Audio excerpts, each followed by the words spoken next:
Let me just say, as last year's Kiwanis Foundation president, let me add my congratulations to all of the recipients. Keep up the good work. And George McMillan, it's always good to see a Rotarian who comes to this room a day early because they really want to hear a good program. And you're going to do that today. I am honored to be introducing my friend Larry Thornton. Now, I could tell you a lot of things about Larry, about how he never even thought growing up in Madison Park in Montgomery, where being black and poor were synonymous. Never thought about going to college till his 12th grade English teacher, Miss Nichols, saw something in him and encouraged him to go to college. And he did. He graduated from Alabama State University. He's the first African-American in Birmingham to own McDonald's franchise, the first to serve on the board of the Coca-Cola Company, where he had worked for many years, the first to serve on the board of First Commercial Bank, and the first African-American president of the club. I could tell you more about him, but instead I want to talk about two books. First book I want to talk about is by this guy, Nick Saban. I want you to raise your hand if you've never heard of Nick Saban, okay? No hands, Larry. He wrote a book with the title, A Rhetorical Question, How Good Do You Want to Be? Now let that sink in a minute. You want to go 6-5 and maybe get to go to the Liberty Bowl? Well, that requires a certain amount of commitment. But you want to go undefeated, win a national championship, requires a little more. So he asked the rhetorical question as the title of his book, How Good Do You Want to Be? Larry Thornton has written a book. The title is A Rhetorical Question. Why not win? Why not win? Reflections on a 50-year journey from the segregated South to America's boardrooms and what it can teach us all. Folks, I've read this book. It made me laugh. It made me cry. It inspired me. It challenged me. I ask all of you to buy this book, then read it, then give it to your children and your grandchildren. It is full of wisdom. Don't take my word for it. Let's quote Tom Joyner, host of the Tom Joyner Morning Show. This book is a masterful life lesson for all ages. It makes me proud of a fellow HBCU alumnus. Or, bring it closer to this club, let's quote our former president, Richard Anthony. Why not win? Larry has put a lifetime of experience and lessons learned together in an articulate and impressive manner. Let me just share with you a couple of thoughts in here. Larry says on page 40, I had to learn how to keep my eyes on the prize, as the rewards of life are reserved only for those who stay in the game. Good food for thought.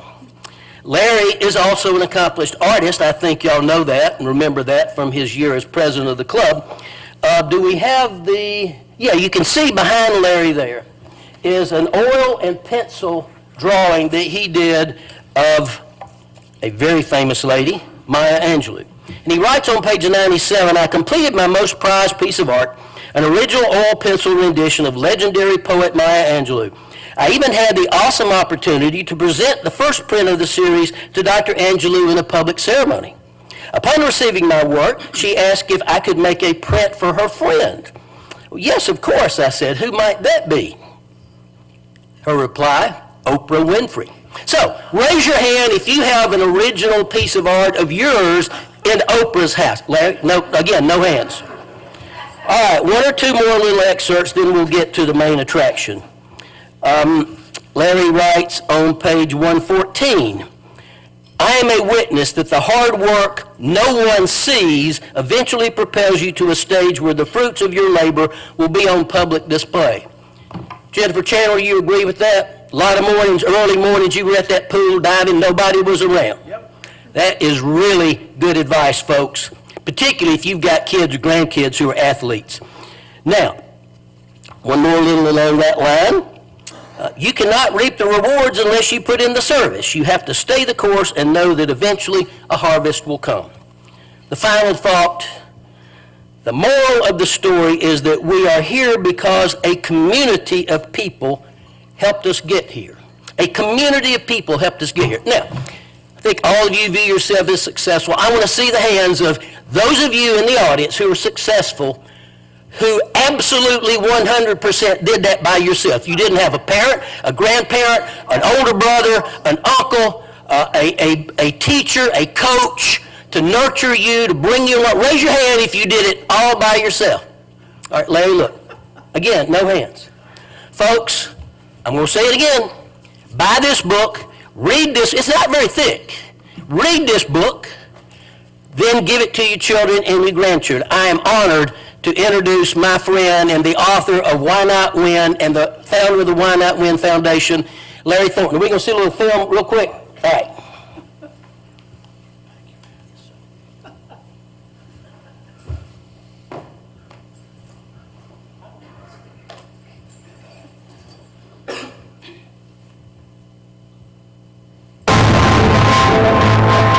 Let me say this to you, because I believe it with all of my heart. One of the most horrifying nightmares that any human being could ever have is to one day be introduced to the person that you never became.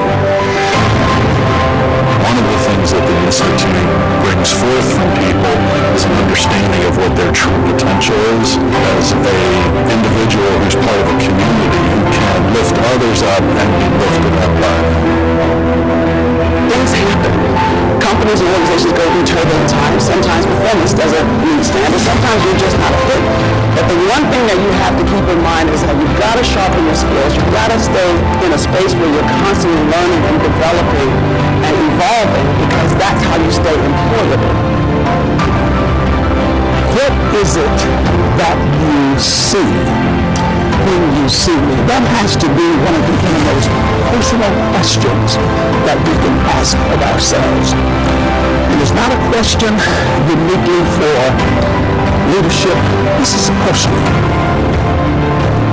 The work of the Why Not Win Institute challenges our thinking, our perceptions, and at times our realities, and it forces us to change the way we do things in hopes of being a winner, creating winning situations, and relating to people in a way that we normally wouldn't.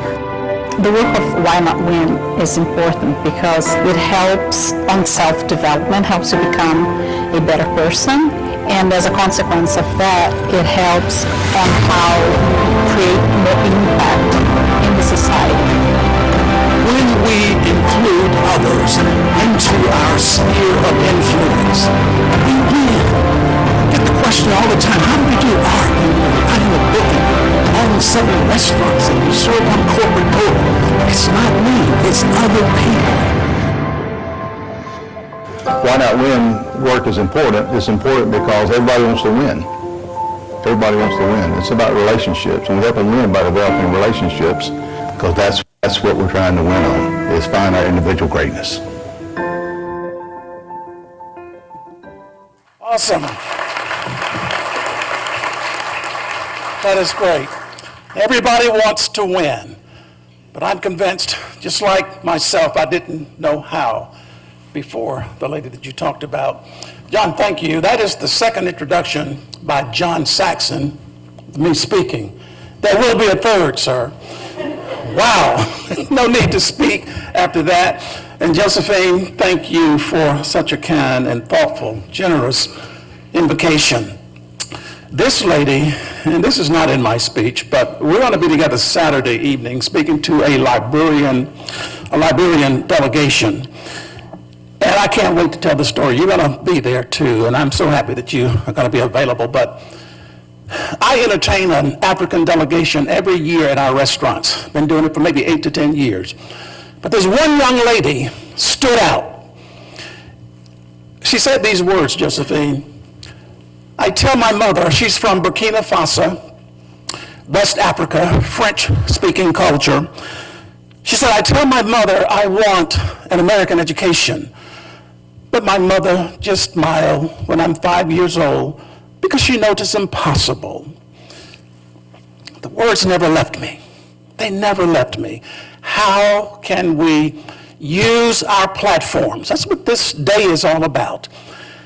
Our gifts, our accomplishments, our fancy titles, our achievements mean nothing if we cannot make life better for somebody else. I knew Josephine and the College Choice Foundation. This was way out of her league, but Josephine, please help me. and we worked, and we worked. I think there was a coup in the country that set us back 3 months, but we worked. And Ariane from Burkina Faso came to the U.S. Josephine was in Atlanta to greet her. She is now at Adrian College. This is her 3rd or 4th semester, going into the 4th semester. 3 semesters, 4.0. Coming to this country, is that awesome? Give her a hand. 4.0. Coming to the country speaking only a cupful of English.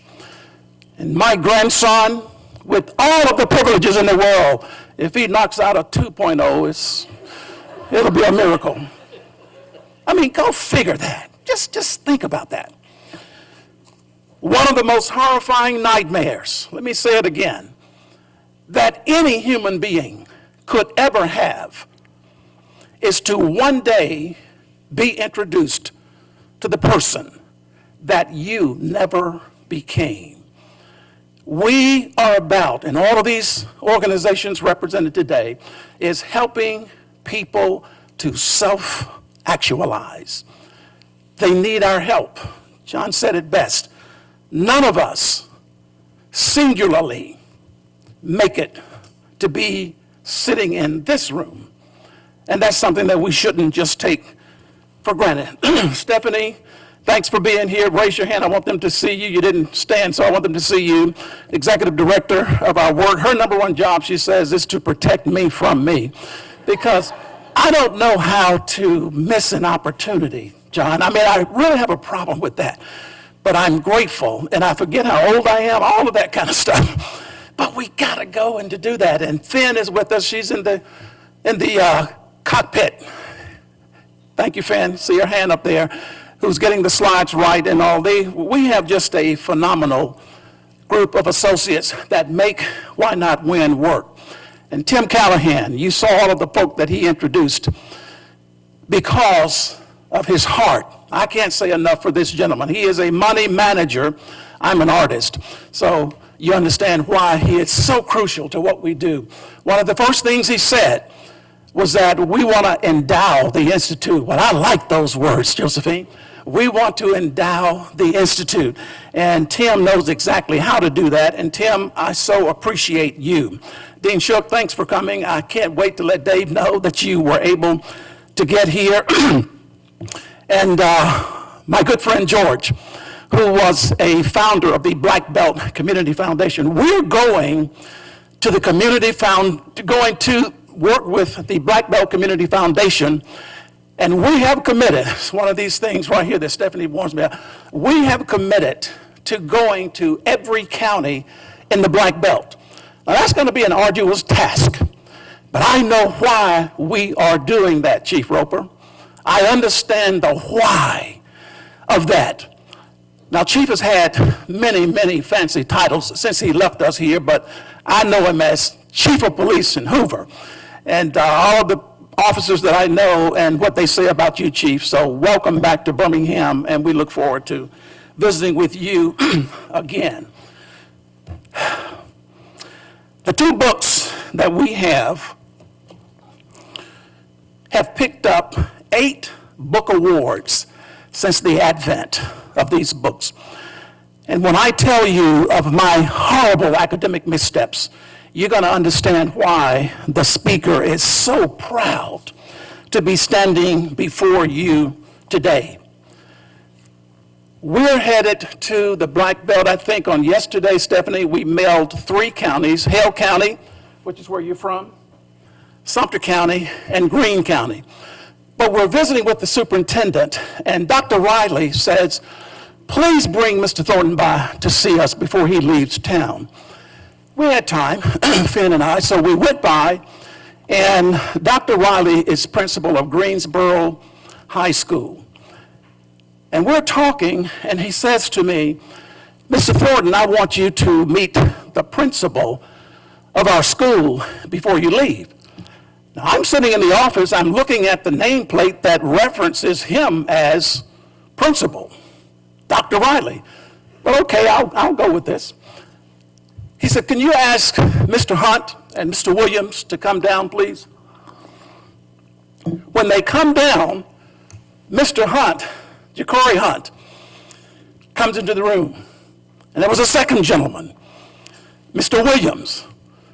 He says, Mr. Thornton will be visiting our school at the end of our 6-week book study.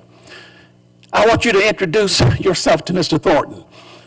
Ja'Cory said, Mr. Thornton, my name is Ja'Cory Hunt, and I am the principal of Greensboro High School.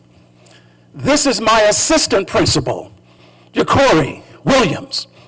We are responsible for everything that goes on at Greensboro High School. Is that not cool? I said, I can't wait to tell this story publicly. Do you see why we have to go to the black belt, George? After they were dismissed, the backstory. He said, Mr. Hunt's parents both are stone alcoholics. Both of those kids live in rundown trailers, limited lighting. He said, but today, they are both in the band and on the track team. Mr. Williams was a menace to the community when I got here. Mr. Hunt was on the verge of dropping out of school. The significance of the work that we do. Today, he is introducing himself as the principal. That is the why, if we ever wonder why we do the work that we do. Our book today is in 40 colleges and universities as a mandatory read or a book study.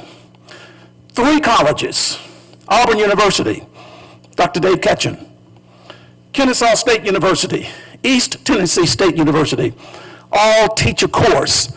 The name of the course is Why Not When. Is that cool? And I am excited about what this book is doing, more so than I am the book itself. We went to East Tennessee State University about 3 years ago.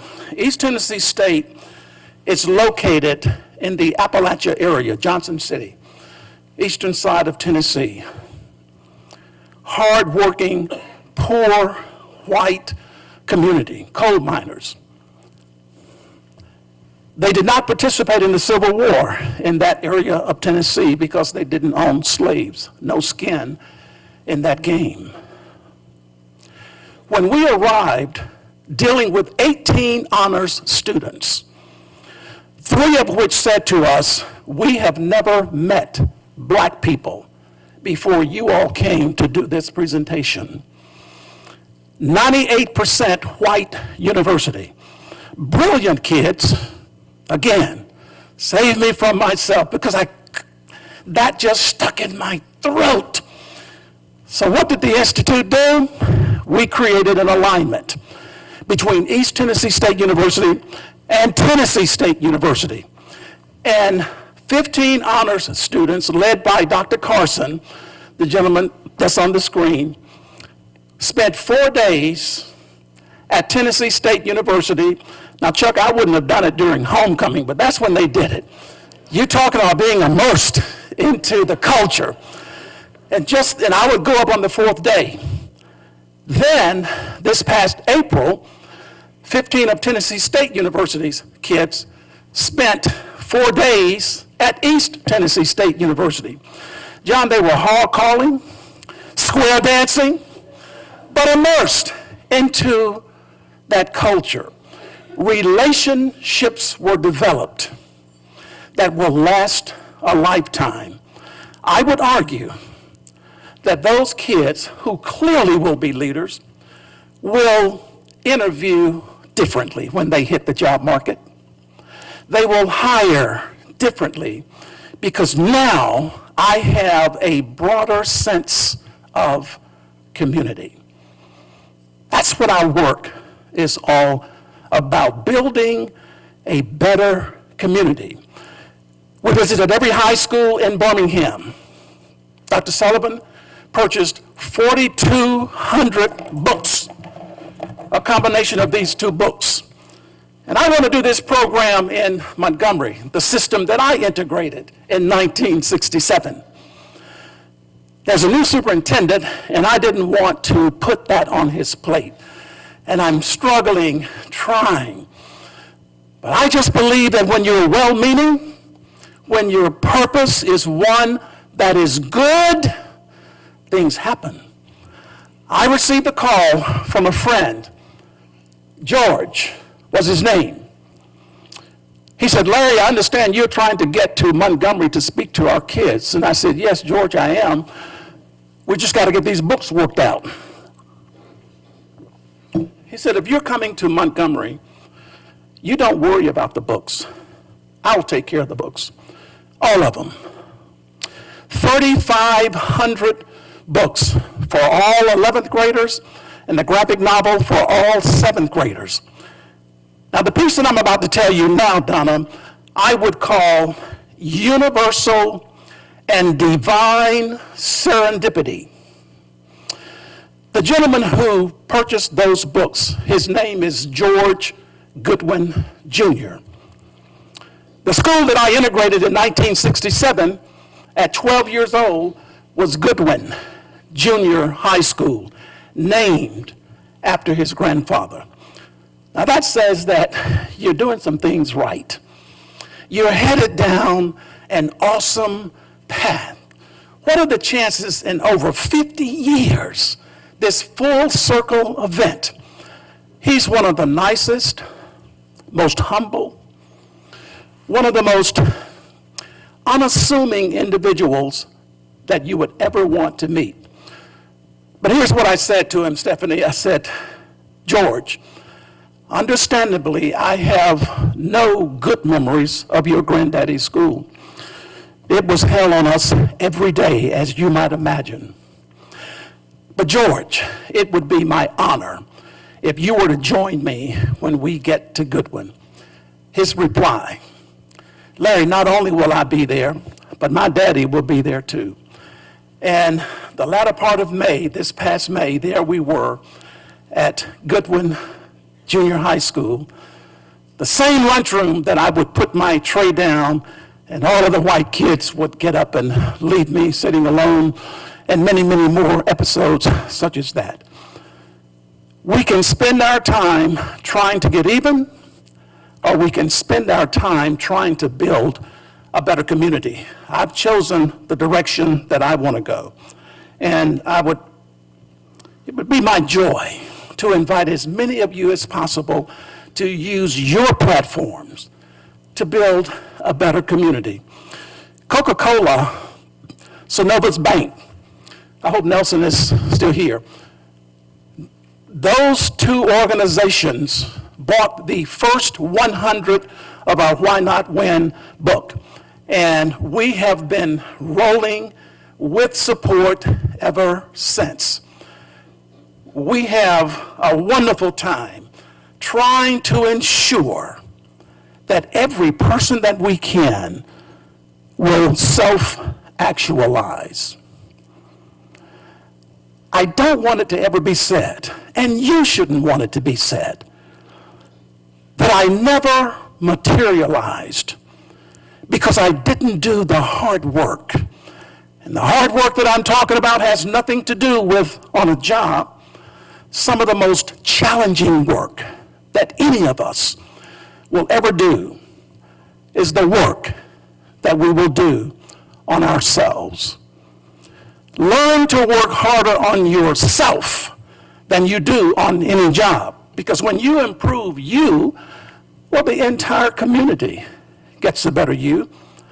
Your family will get a better you.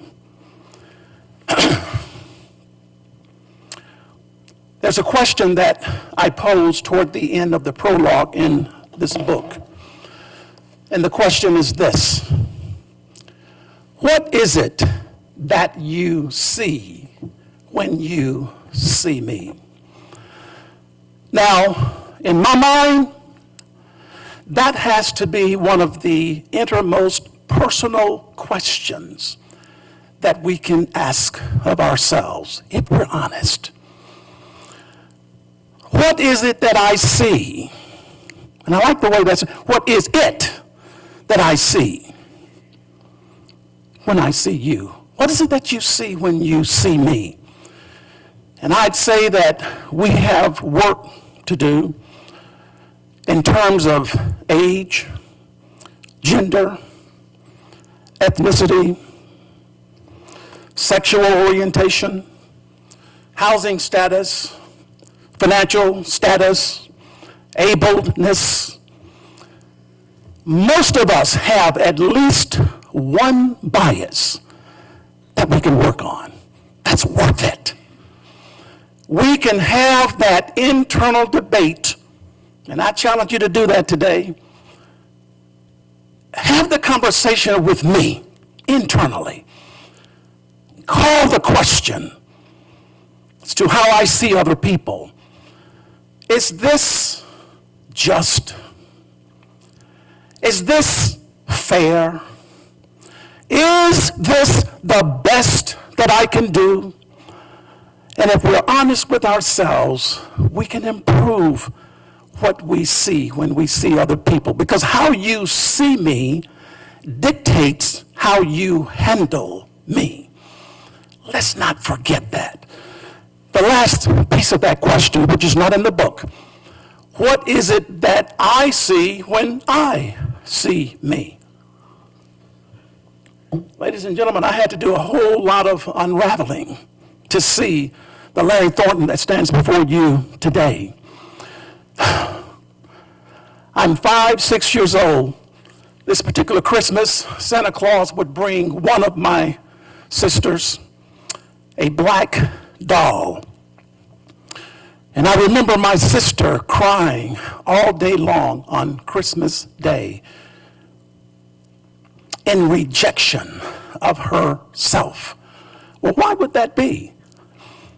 In that day, we'd set up on, so we didn't have toy stores, we didn't have toy departments. They would put toys out 2-3 months before Christmas. And the advertisements on Saturday between cartoons, every single doll was either Susie Smart or Barbie or some other blonde, blue-eyed. That's what my sister wanted. Anything else wasn't a doll. My sister never stopped crying until my mother would acquiesce and would go out and get the doll that her baby could identify with. Now, I can only imagine how excruciatingly difficult that must have been for my mother. You see, she could have put it on Santa on Christmas Day, but my sister had to put it together that Mama went out and made it right, which wasn't right at all. But to make a deliberate and conscientious decision that I'm going to save that battle for another day. Today, my baby is going to feel normal. Y'all like that introduction today? It's pretty good, wasn't it? Tony Tennille sings a song. Do that to me one more time. Once is never enough. And you say, why is the speaker so excited about his introduction? It is because the speaker realizes just how close he came to not realizing any of this. We conclude that in the field of public education, the doctrine of separate but equal has no place. Chief Justice Earl Warren wrote that, Chuck, for the unanimous court. Separate educational facilities are inherently unequal. Ushering in Brown versus Board of Education of Topeka, Kansas, 1954. 9 all-white justices, which was remarkable in and of itself for such a ruling. It would turn education on its head across this nation. While southern states, southern legislators and legislatures would work with diabolical creativity in avoiding the Brown mandate. In fact, it would take several local district court cases beginning with 1963, Henry, Macon County. Lee versus Macon County, litigated by Fred Gray. Followed up by the 1964 Civil Rights Act to add more teeth to the federal mandate. And there I was, 12 years old, going to Goodwin Junior High School. Imagine I'm just reaching puberty and I've got these powerful messages of inferiority. Every day I turn off to school. Summer school in the 9th grade. Summer school in the 10th grade. Failed summer school. And I would continue those failings and walks, those halls of shame, not graduating with my class, but graduating in summer school. In the 11th grade, your entire purpose, it seemed, was to so position your schedule to take senior English from anybody other than this lady named Miss Nichols. Miss Nichols, to give you context, was a World War II veteran who retired, working on a second career. She would stand at the door of her room and welcome us in, one by one, by name, into what we all believed was our daily dosage of hell. I would say OMG, but Cassie, I think it was a WTF moment for me. How would I survive Miss Nichols? Wow, never heard of grading on a curve, no makeup work, straight down the middle. Look at Miss Nichols. Oh my God, looks like she drank lemon juice for cake. This lady was hard. Miss Nichols assigned a book for me to read called The Pilgrim's Progress by John Bunyan. Clearly the only book I ever read in high school. She put a B+ on my desk. She was shocked, I was shocked. But it was enough for her to know that there's something to this kid and I'm going to do something about it. Isn't that special? She knew that my dad and I did yard work on Saturdays. We would go to, Donna, we'd just say the white folks' house. Never knew their names, always incidental. And I just recall the wax paper wrapped sandwiches and paper cups of water out of the back door. When we finished setting out a few plants, it wasn't about yard work at all. She wanted to get me off of the educational turf to relate to me. When she invited me in through the front door, the first time I had ever gone through the front door of a white person's home, there were 3 places set. She lived with her sister, and I remember thinking rather meanly, it figures, what man would live with those battle axe? But there I was, eating at her dining room table. Now she's talking to me, pouring into me, but I was so busy listening to what she was doing that I heard very little of what she had to say. Very key point here, if we could get our kids and our grandkids to understand this, that some of the most pointed, some of the most powerful, some of the most poignant messages that we will ever deliver or receive will occur without the employment of a single word. That's good to know. Miss Nichols was demonstrating my value and my worth. And I remember her recapturing my listening attention when she said to me, Larry, I think you ought to go to college.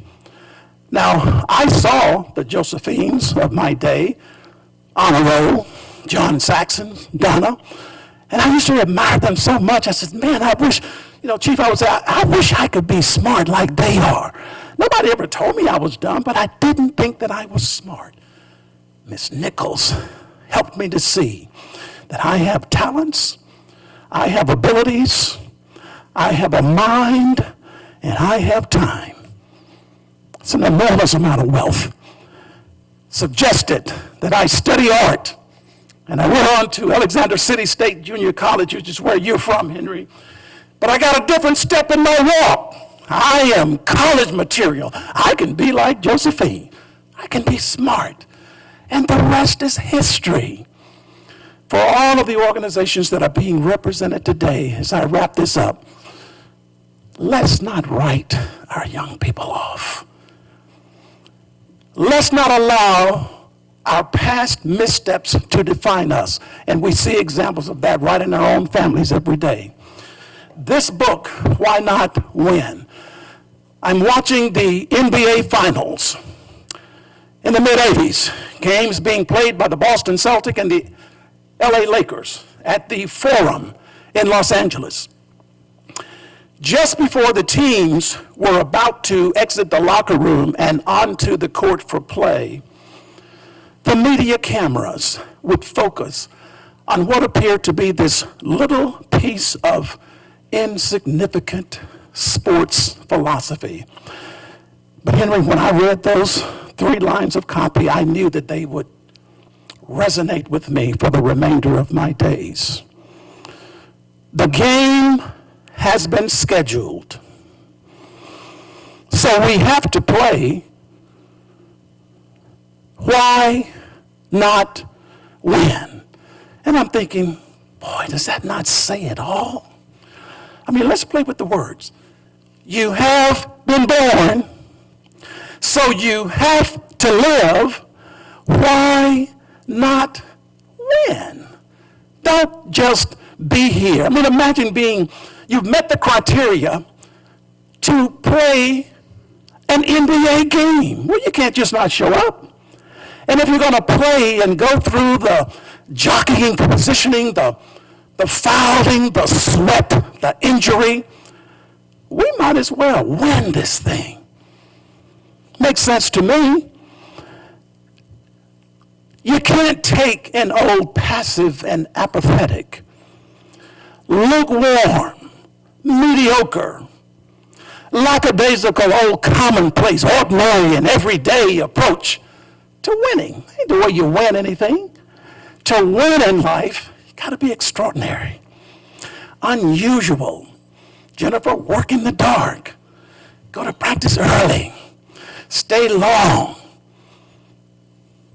That's how you win. And if we are willing to do that, not just for ourselves, but for others, our winning is inextricably linked to the extent of our capacity for creating winning opportunities for others.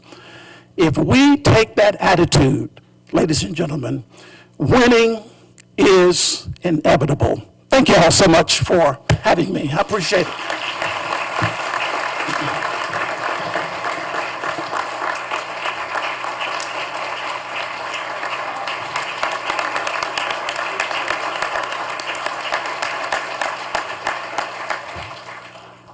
Wow. Don't waste any more time watching MSNBC or CNN or Fox. I mean, we got them right here. Thank you, Larry, so much for your time with us today and for your leadership in our club and our community. In appreciation for your time with us today, we're making a donation in your name to the Why Not Win Institute. Larry will be in the lobby signing books following this meeting, and books can be purchased from his team.